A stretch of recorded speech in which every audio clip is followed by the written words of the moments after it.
സൂപ്പർമാനാണ്. ഇപ്പൊ സമയം പുലർച്ചെ 4:30. നമുക്കൊന്ന് മല കയറാൻ പോയാലോ? വേഗം പല്ലും തേച്ച് ഡ്രസ്സ് വിട്ട് മലബാറിലേക്ക്. നമുക്ക് നല്ല ഭാഗ്യമുണ്ട്, ഇത്രയും സമയം പെയ്യാത്ത മഴ നമ്മ വീട്ടിൽ നിന്ന് ഇറങ്ങിയാലും പെയ്തു. പിന്നെ റെയിൻകോട്ട് ഇട്ട് വേഗം മലബാറിലേക്ക് വിട്ട്. കുറച്ച് കഴിഞ്ഞാണ് പ്രണവായിട്ടും ചീരനും വന്നു. ഒരുത്ത ഹിമാലയത്തിൽ പോകുന്ന പോലെയല്ലാന്ന് വന്നത്. പിന്നെ സമയം കളഞ്ഞിട്ട പോകുന്ന വഴിക്ക് കണ്ടോത്ത് പമ്പിലുള്ള ജനതയൊന്ന് ചായയും കുടിച്ചിട്ട് വേഗം ഇറങ്ങി. നമ്മ 3 മാത്രമേ ഉള്ളൂ, ബാക്കി എല്ലാം മടി വെച്ച് കിടന്നുറങ്ങുന്നുണ്ട്. അങ്ങനെ സ്ഥലത്തെത്തി.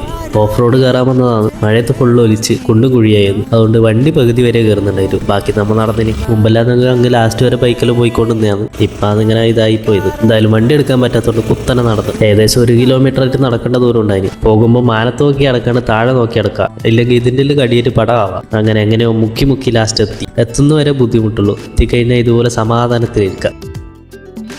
ഒരുത്തർ ഇവിടെ മെഴുകുതിരിയിലും കത്തിച്ചിട്ട് പ്രാർത്ഥിക്കുന്നുണ്ട്. പിന്നെ നമ്മ പോയപ്പോൾ നമ്മ മാത്രമേ ഉണ്ടായിട്ടു, വേറെ ആരും ഉണ്ടായിട്ട.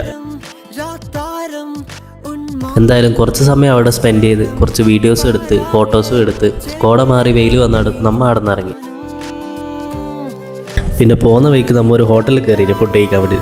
നൈസ് ഫുഡായിരുന്നു. 3 മുട്ട റോസ്റ്റും 5 പൂരി 3 പൊറോട്ട 3 ചായ ഒക്കെ കഴിച്ചിട്ട് 190 രൂപയായിട്ടു. കിട്ടുള്ള ഫുഡായിരുന്നു. ആരെങ്കിലും ഈ വഴിക്ക് പോകുന്നുണ്ടെങ്കിൽ ഒന്ന് ട്രൈ ചെയ്ത് നോക്കട്ടാ. പിന്നെ ആടുന്ന് ഫുഡും കഴിച്ച് അടുത്ത മഴക്കൂപ്പിട്ട് വേഗം വീട് പിടിക്കാൻ നോക്കി. അപ്പോൾ ഇന്നത്തെ വീഡിയോ ഇത്രയുള്ളൂ. ഇഷ്ടപ്പെട്ട ലൈക്ക് ചെയ്യുക, ഒന്ന് ഫോളോ ചെയ്ത് വെച്ചേക്കട്ടാ.